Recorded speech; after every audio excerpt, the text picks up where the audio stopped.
আমরা শুনলাম যে এখানে হচ্ছে যে আমাদের আরজি করের প্রাক্তন প্রিন্সিপালের মেডিকেল কাউন্সিলের রেজিস্ট্রেশন যেটা বাতিল করা হয়েছিল, মহামান্য হাইকোর্ট তার একটা শুনানির ব্যবস্থা করেছেন এবং সেই অর্ডারটা নিয়ে তার স্ত্রী এখানে আসছেন, হিয়ারিংয়ে অ্যাপিয়ার করছেন ওনার হয়ে। এটা মহামান্য হাইকোর্টের অর্ডার মেনে করছেন। এতে আমাদের কোথাও কোনো আপত্তি নেই, এটা হতেই পারে। আমাদের আপত্তির জায়গাটা হচ্ছে যে এই মেডিকেল কাউন্সিল থেকে কিছুদিন আগে ওই কোর্ট আনকোর্ট ক্রাইম সিনে উপস্থিত থাকার জন্য একজন সদস্য তাকে বহিষ্কার করা হয়েছিল এবং সেই সদস্য হচ্ছে থ্রেড কালচারের সঙ্গে যুক্ত ছিলেন বলে আমাদের যে বিভিন্ন প্রিন্সিপালকে দিয়ে যেটা আমাদের স্বাস্থ্য ভবন থেকে যে কমিটি তৈরি করা হয়েছিল সেই কমিটি তদন্ত করেছিল। তদন্তে হচ্ছে যে তাদের বিরুদ্ধে প্রাথমিকভাবে কিছু প্রমাণ তথ্য এসব পেয়ে তারা হচ্ছে যে ব্যবস্থা গ্রহণের সুপারিশ করেছিল, কিন্তু প্রায় 2.5-3 মাস হয়ে গেল, এখনো পর্যন্ত আমরা দেখলাম না যে প্রশাসন থেকে তার বিরুদ্ধে কোনো ব্যবস্থা নিচ্ছে।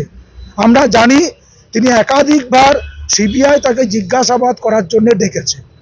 তো এইরকম একটি চরিত্র যেখানে সিবিআই এর তদন্ত এখনো শেষ হয়নি, এক স্বাস্থ্য ভবনে যার বিরুদ্ধে ব্যবস্থা নেওয়ার সুপারিশ জমা হয়ে আছে, ব্যবস্থা নেওয়া হয়নি, তিনি এই হিয়ারিংয়ে উপস্থিত থাকছেন, এটা আমাদের পক্ষে একেবারেই গ্রহণযোগ্য নয়।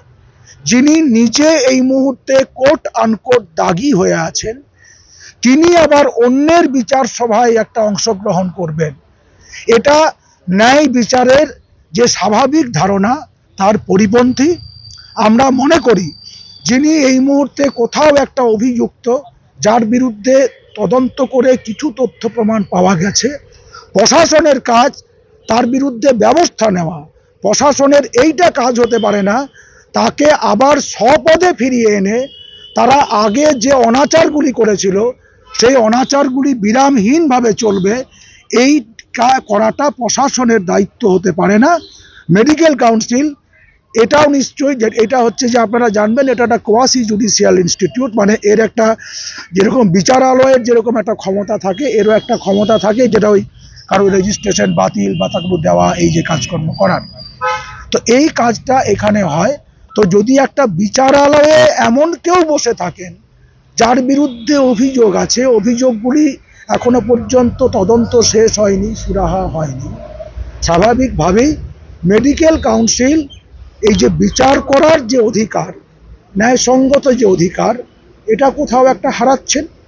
এই পুরো বিষয়টা নিয়ে আমরা এখানে এসছি, আমরা এটা জানার জন্য এসছি যে সত্যিই কি এটা করা যায়, যে একটা বিচারালয়ে কি এমন কেউ বসতে পারেন যিনি আজকে দাগী হয়ে বসে আছেন, অভিযুক্ত হয়ে আছেন, তিনি কি বিচারালয়ে বসতে পারেন?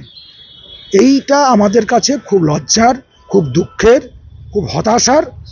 আমরা সেই জন্যেই আমরা এটা জানার পরে আমরা কিছু চিকিৎসক এবং সাধারণ মানুষ তারা হচ্ছে যে আমাদের নিজেদের কাজকর্ম সব কিছু ম্যানেজ করে ফেলে এখানে এসছি। আমরা প্রতি মুহূর্তে রাস্তায় আছি। আর এই বিচারালয়ের মেডিকেল কাউন্সিলের যে বিচারালয়ের যে ন্যায় বিচার করার যে পবিত্রতা, সেটা যখন আজকে প্রশ্নের মুখে, আমাদেরকে আবার রাস্তায় নামতে হবে এটাই মনে হচ্ছে।